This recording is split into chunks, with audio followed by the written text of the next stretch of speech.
भद्रं भवाति नः पुरः। आदरणीय पवित्र आत्माओं, वेद का एक शब्द है सनातन।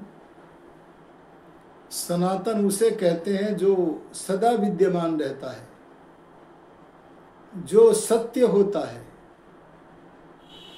इसलिए सब मनुष्यों को सनातन कार्यों को ही करना चाहिए।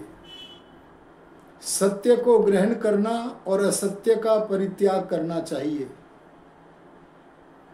लेकिन अविद्या, हठ, स्वार्थ आदि दोषों के कारण सनातन धर्म के आंगन में रहने वाले सनातन धर्म के विरुद्ध कार्य करने से बहुत बड़े पाखंडी भी बन जाते हैं। और वे पाखंडी अपने भ्रम जाल में अज्ञानी लोगों को, भोले भाले लोगों को फंसाया करते हैं।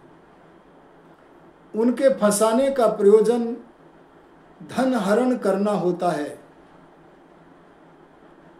उन पाखंडियों के द्वारा फैलाए जाने वाले अनेक अंधविश्वास, अनेक भ्रमों में एक भ्रम है भूत प्रेत का भ्रम। बहुत सारे बालक परंपरा से सुनते हैं कि भूत प्रेत कष्ट देते हैं। किसी पीपल के पेड़ पर रहते हैं, किसी बाग में रहते हैं। ऐसा मिथ्या अंधविश्वास उन भोले भाले बच्चों में अनेक बार प्रवेश करा दिया जाता है। जो माता पिता धार्मिक हैं और विद्वान हैं, जिन बालकों को विद्वान धार्मिक माता पिता और आचार्य मिले हैं, वे सौभाग्यशाली बालक तो भूत प्रेत आदि अंधविश्वासों से बच जाते हैं। लेकिन जो बालक ऐसे विद्वान और धार्मिक माता पिता आदि को प्राप्त नहीं कर पाते, वे इन अंधविश्वासों में फंस करके भयभीत बने रहते हैं। आज हम सनातन धर्म के परिज्ञान कराने के लिए, इस अंधविश्वास का निवारण करने के लिए कुछ शब्द आपके मध्य में रखने चले हैं। हमें सबसे पहले भूत और प्रेत शब्दों को विचार करना चाहिए। प्रेत मृतक शरीर का नाम है। हमारा शरीर रथ है और इस शरीर का जो स्वामी आत्मा है वह रथी है। आत्मानम रथिनम विद्धि शरीरम रथमेव तु। इस शरीर को हम रथ माने तो इसके स्वामी आत्मा को हम रथी माने। एक समय आता है कि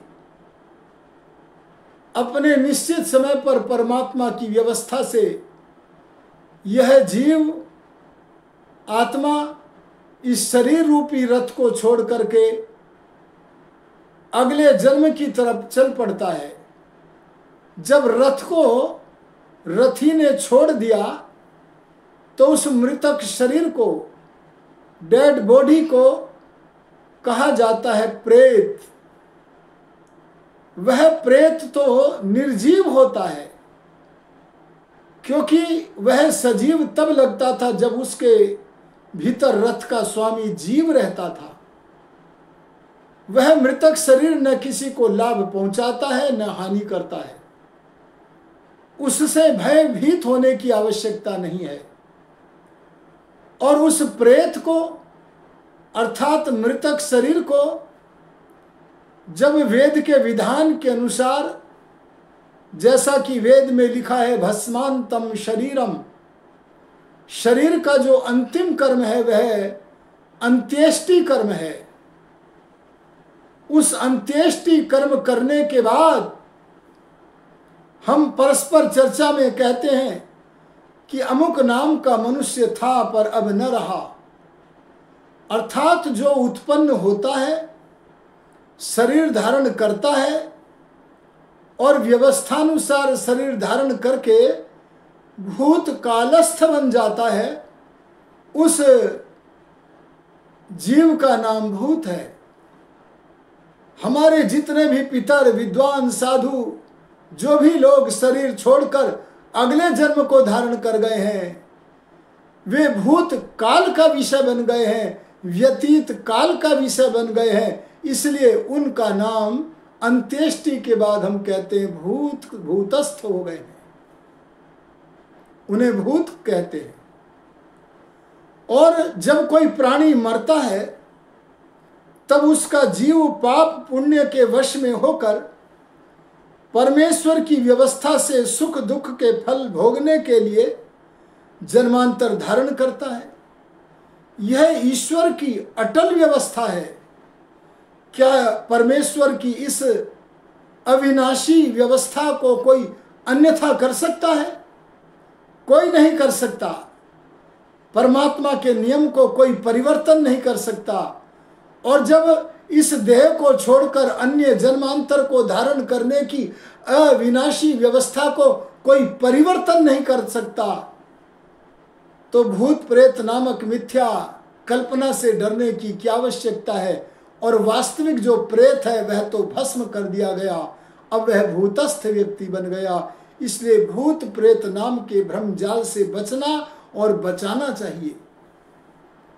और यह तभी बचेंगे जब हम स्वाध्याय करेंगे, वेद आदि सत्य शास्त्रों का स्वाध्याय करेंगे।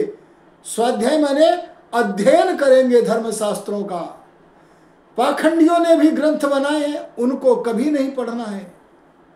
जो वेद और वेदानुकूल ब्रह्मा से लेकर दयानंद पर्यंत ऋषि मुनियों के बनाए हुए ग्रंथ हैं, अथवा और भी विस्तार देना चाहूं तो मैं कहूंगा उन ऋषियों के अनुगामी महान विद्वानों के बनाए हुए ग्रंथ हैं, केवल उन्हीं का पढ़ना स्वाध्याय कहलाता है।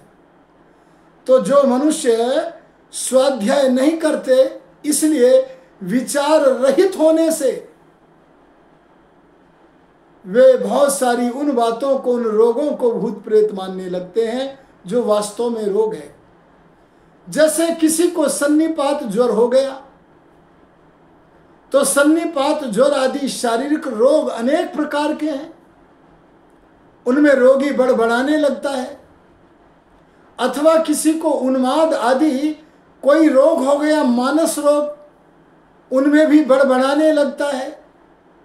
लेकिन जो बड़बड़ा रहे हैं उन्माद आदि मानसिक रोगों के कारण अथवा सन्निपात ज्वर आदि शारीरिक रोगों के कारण, उनके विषय में उनके परिजन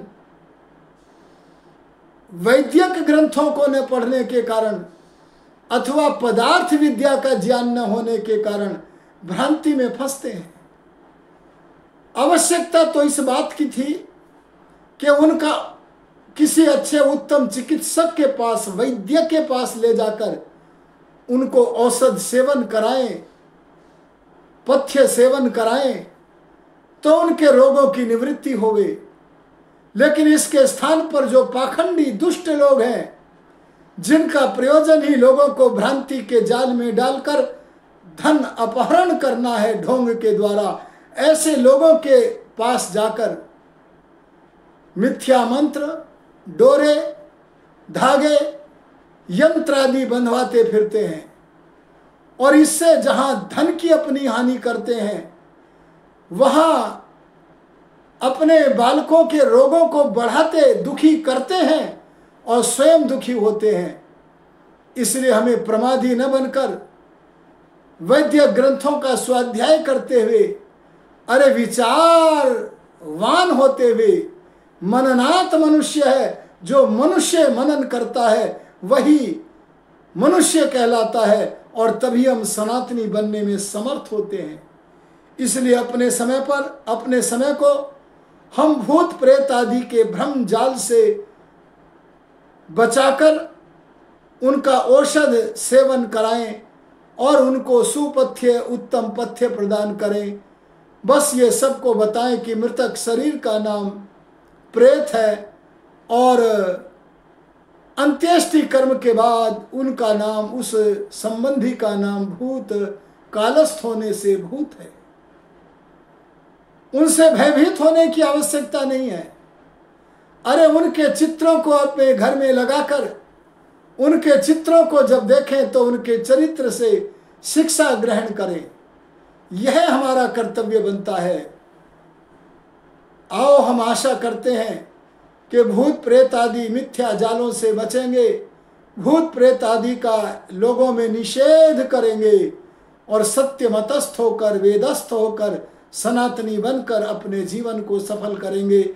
इन्हीं शब्दों के साथ मैं अपनी वाणी को विरमित करता हुआ आपसे निवेदन करता हूं कि यदि आपको अपने इस सुखमग्न वैदिक संस्थान नामक यूट्यूब चैनल के प्रवचन सत्य लगते हों, मनुष्यों की अविद्या को हटाने वाले लगते हों, अरे राम कृष्ण का अनुयायी बनाने में आपके लिए सहायक बनते हो, तो आप इसे सब्सक्राइब करें और इसके बराबर में जो छोटी सी घंटी का चिन्ह उसे दबाकर सभी पर दबाएं, ऑल पर दबाएं।